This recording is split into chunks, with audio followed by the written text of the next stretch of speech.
Hello दोस्तों, नमस्ते। और बढ़िया, सब ठीक। तो मैं आज आपको चैम्पर का कॉन्सेप्ट क्लियर कराने वाला हूँ कि चैम्पर हम कितने प्रकार से लगाते हैं और कैसे कैसे लगाते हैं। ठीक है, जो मैंने फेसिंग का भी आपके दो करा दिए प्रोग्राम और टर्निंग के भी करा दिए, क्योंकि अगर मैं डायरेक्ट प्रोग्राम आपका चैम्पर और रेडियस पे लगाऊंगा तो आपका कॉन्सेप्ट क्लियर नहीं रहेगा कि सर एंगल कितना लिया है कितना नहीं लिया है। तो उस हिसाब से तो मैं आपको यहाँ पे बताऊंगा कि चैम्पर हम कितने प्रकार से लगाते हैं।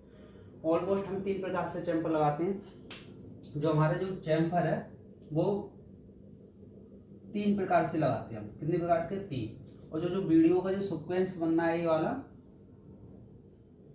आपका 5 रहने वाला है। ठीक है, ओनली आज मैं यहाँ पे आपको एंगल का कॉन्सेप्ट क्लियर कराने वाला हूँ कि हम एंगल कैसे लगाते हैं। ठीक है, तो आइए मैं व्हाइट बोर्ड पर बताने जा रहा हूँ। जैसे कि माना कोई हमारा रॉ मटेरियल है इस प्रकार से। ठीक है,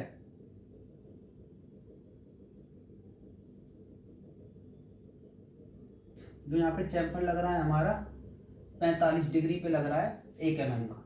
यहाँ पे हमारा 2 mm का भी हो सकता है, 3 mm का हो सकता है, 4 का भी हो सकता है और 5 का भी हो सकता है। ठीक है, जितना आप ले सकते हो उतना। ये केस हमारा 1 है। जब मैं एंगल से लगाऊंगा कि यहाँ पे जो हमारा 45 डिग्री का एंगल दिया हुआ है कि जो हमारा कांस्टेंट रहता है, तो इसमें हम एंगल निकाल लेते हैं। और जहाँ पे हमारा 35 हो गया, 30 हो गया, 15 हो गया, तो वहाँ पे हम tan थीटा की वैल्यू लगा के आपका एंगल निकालते हैं। ठीक है, तो मैं बता देता हूँ। जैसे कि हमारा जो चैम्फर बनना है, ठीक है, वो हमारा कितना है 1 mm 45 डिग्री पे। तो जो इसका कॉन्सेप्ट हम क्लियर करने वाले हैं, तो मैं एक चतुर्थांश ले लेता हूँ। ठीक है, सबको पता है कि ये भी 90 डिग्री का होता है, ये भी 90 का होता है। ठीक है, ये भी 90 का होता है और ये भी 90 का होता है। तो ये हमारा चतुर्थांश होता है, इंग्लिश में हम क्वाड्रेंट बोलते हैं इनको। ठीक है, जब हमारे चैम्फर की बात होगी तो यहाँ पे हम चतुर्थांश बना लेंगे इस प्रकार से। तो यहाँ का 90, ठीक है, और यहाँ का 45, ऑलमोस्ट जो 45 दे रखा है। ठीक है, तो यहाँ मैं बता देता हूँ 90, और ऐसे चैम्फर हमारा बनना है। ठीक है, तो ये 45, तो 90 और 45 हमारा कितना हो गया 135। जो यहाँ पे इसका एंगल निकलने वाला है वो 135 का निकलने वाला है। ठीक है, और ये बता देता हूँ मैं आपको। जैसे कि अब हमारा यहाँ पे 45 दे रखा है। ठीक है,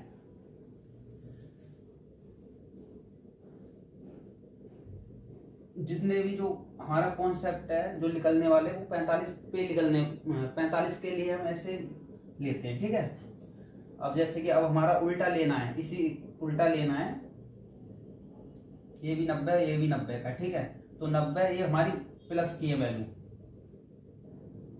और ये हमारी माइनस की है। ठीक है, तो 90 और 90, माइनस के 90, माइनस के 90 और ये 45। ठीक है, 45 कितना हुआ 90, 180 और 45, 5, 8 और 4 12, माइनस के 225 हम ले सकते हैं। अगर हम इस प्रकार से चैम्फर अगर लगाते हैं, चैम्फर तो हमारा ये और ये दोनों सेम है, क्योंकि ये हमने नीचे से लिया है और ये हमने ऊपर से लिया है। ठीक, मुझे लगता है कि यहाँ का आपका कॉन्सेप्ट क्लियर हो गया होगा। तो एक दो और बता देता हूँ मैं आपको। जैसे कि जो चैम्फर है हमारा C2 45 का है। ठीक है, तो इसको भी हम ऐसे ही लेंगे 45 डिग्री में, तो 90, और इस शेप में आपका चैम्फर बनना है तो 45। ठीक है, तो 90 प्लस 45, ऐसे हमारा जितना भी है वो आपका एंगल लिया जाएगा। ठीक है, मैं इसका प्रोग्राम एक बेस बना देता हूं जो आपको पता चलेगा कि किस प्रकार से हमने एंगल लिया है और हम अपना टूल किस प्रकार से रखते हैं। ठीक है,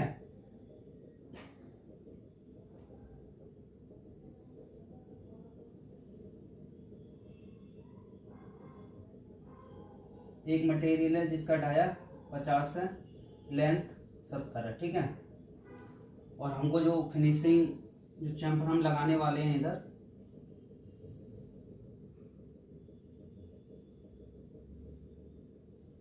C1 45 डिग्री, जो मैंने बता दिया ये डाई करना 50 का, ये लेंथ 70 की, ठीक है।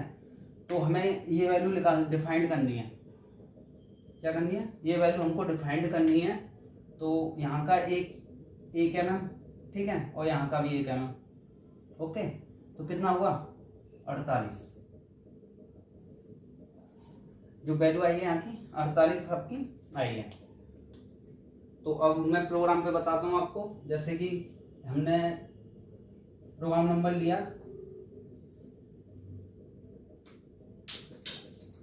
1 2 3 4, and of the block sequence number 2, ठीक है।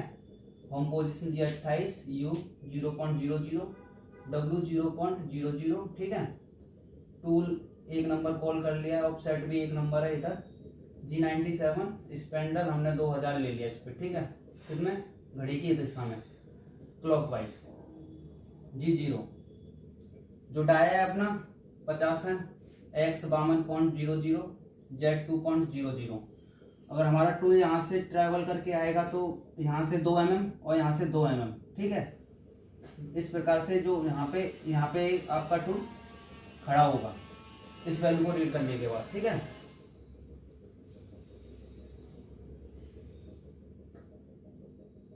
यहाँ पे ये खड़ा रहेगा। तो अब हमको क्या लगाना है, चैम्फर लगाना है, ओके। तो X 48 है, ठीक है। हम इससे 1 mm नीचे ले लेते हैं ताकि हमारा टूल एग्जैक्ट ना लगाए। अगर यहाँ से एग्जैक्ट लगाएगा तो आपका चैम्फर थोड़ा फिनिशिंग में कम आएगा। तो हम यहाँ से 1 mm हल्का सा पीछे लेते हैं, ठीक है। तो कितना 47.00 और Z 0.5। जब दोनों आपस में 1 mm होगा तो ये ऑटोमेटिक 48 पे आपका ट्रेवल कर जाएगा। यहाँ का हमारा जो Z0 है ना, तो 0.5 और यहाँ पे 0.5, तो 1 mm अप्रोक्स आपकी वैल्यू आती है। तो यहाँ पे हम यहाँ से दोगुनी हो जाती है वैल्यू। यहाँ से जैसे कि 1 mm जब 0 पे आएगा तो यहाँ 48 हो जाएगा X, क्योंकि Z वाली वैल्यू किस में जुड़ जाती है हमारी X में, ठीक है। तो अब आपका टूल यहाँ पे खड़ा हो जाएगा इसको रीड करने के बाद, ठीक है। अब लीनियर कटिंग में हम तक क्या डालेंगे, मैं सी से बताया ना आपको चैम्फर, ठीक है, ओके। तो G0 1 X 50.00 और C1, ओनली C1 डालना है आपको और कुछ डालना नहीं है, 0.00, ठीक है। आप यहाँ पे फेड दे सकते हो, F 0.25 की लगा सकते हो या 0.15 की लगा सकते हो, वो आपके मटेरियल पर डिपेंड करता है, ठीक है। तो आपको ये चैम्फर मार देगा और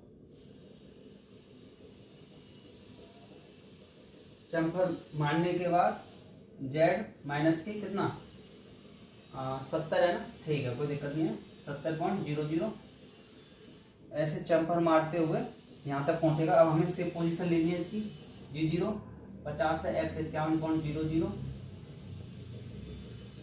Z 2.00 and of the block, ठीक है। इसके बाद यहाँ पे हम पोजीशन करना है G 28, U 0.00, W 0.00 end of the block, ठीक है। हम पोजीशन कर दिया M05, okay. Spindle stop M02 program stop and reset. यहाँ पे हम M30 भी लगा सकते हैं क्योंकि ये 2 कोड होते हैं हमारे जो कि प्रोग्राम को रीसेट करते हैं। यहाँ पे मैंने पहला कॉन्सेप्ट आप तक क्लियर कर दिया। मैंने बताया था यहाँ पे 3 कॉन्सेप्ट होते हैं, ठीक है। पहला आपका जो कॉन्सेप्ट है वो चैम्फर का है, ठीक है, जो मैंने आपका क्लियर करा दिया। अब मैं आपको एंगल से भी बताऊंगा, ठीक है। तो उसके बाद आपका X और Z से बताऊंगा, ठीक है। तो यही बता देता हूँ, यहाँ पे मैं ज़्यादा करेक्शन नहीं करूँगा, बस एक स्लाइड मिटानी होगी बार बार मैं, क्योंकि सेम डिट्टो प्रोग्राम है, बस इसमें एक स्लाइड कम होती है और कुछ नहीं है। अगर आप सी लगाते तो सी कोई दिक्कत नहीं है, आपको एंगल फैंगल लगाने की जरूरत नहीं है, सी से आप चैम्फर लगा सकते हो। मैं इसको सिमुलेटर पर भी बताऊंगा किस प्रकार से काम करता है। और मैं एंगल की बात करूँ, मैंने एंगल पहले बता दिया था, ये अगर 45 का है, ठीक है, तो कितना 90 और 45, 90 प्लस 45 एंगल बना आपका 135। तो यहाँ पे ये वाली स्लाइड आपकी मिटेगी। बस ये वाला जो आपका ये दिख रहा है ना, चैम्फर की जगह बस यहाँ पे क्या लेना है आपको, एंगल। एंगल डाला मैंने 135.0। तो आप अपनी पोजीशन पे यहाँ पे आके यहाँ से कटिंग मारेगा इस प्रकार से, यहाँ करके कटिंग मारते हुए उठते हुए सीधे होम पोजीशन। ठीक है, एंगल हो गया। अब स्लाइड की बात करेंगे, स्लाइड से हम कैसे मारेंगे। ठीक है,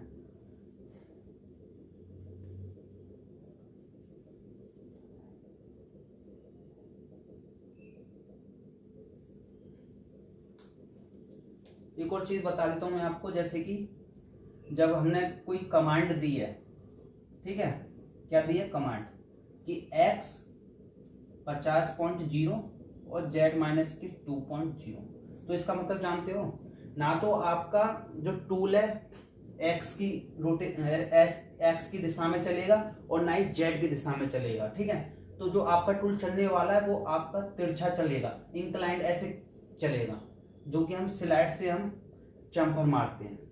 ठीक है, तो यहाँ पे हमने वैल्यू डाल दी x 50। बस यहाँ पे आपको कौन सा वैल्यू डालना है, जो हमारा चैम्फर है, जो हमारा चैम्फर है, बस उसका वैल्यू आपको यहाँ पे डिफाइन करना है कि इस प्रकार से हमारा टूल लगता है। ठीक है, z माइनस के 0.00, बस यहीं पे आपकी तीनों वैल्यू, एंगल भी यहीं पे लगने वाला है, स्लाइड वाला कट भी यहीं लगने वाला है, और जो मैंने बताया था चैम्फर यहीं लगने वाला है।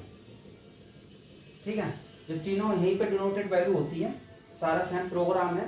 तो अब मैं इसको सिमुलेटर पे बताऊंगा कि किस प्रकार से लगाएंगे। उसके बाद मैं आपको स्टेप टर्निंग के साथ प्रोफाइल, रेडियस और चैम्फर किस प्रकार से लगता है वो मैं आपको बताऊंगा सिमुलेटर पर। ठीक है, एंगल का आपको कॉन्सेप्ट क्लियर हो गया। मैं आने वाली वीडियो में भी आपका एंगल का प्रोसेस क्लियर कराता रहूंगा कि इस हिसाब से हमारा इतना लगता है, कहाँ पे एक्चुअल पोजीशन हम ले सकते हैं। कभी कभी देखा है कि एक्चुअल डाया नहीं आता है, कि डाया 35.241.142 इस प्रकार से आता है, तो वो हमारा एक्चुअल पोजीशन हमारी एंगल से निकलती है, जो कि इसमें ज़्यादातर है हमारा एंगल के लिए tan थीटा यूज होने वाला है। ठीक है, तो इसका एक बार स्क्रीनशॉट ले लो, और ये चीज मैं डिट्टो आपको प्रोग्राम के बताऊंगा, ये स्लाइड बस चेंज करके। ठीक है, आपका बस मुझे कॉन्सेप्ट क्लियर कराना है और कुछ नहीं कराना। तो एक बार स्क्रीनशॉट ले लो इसका।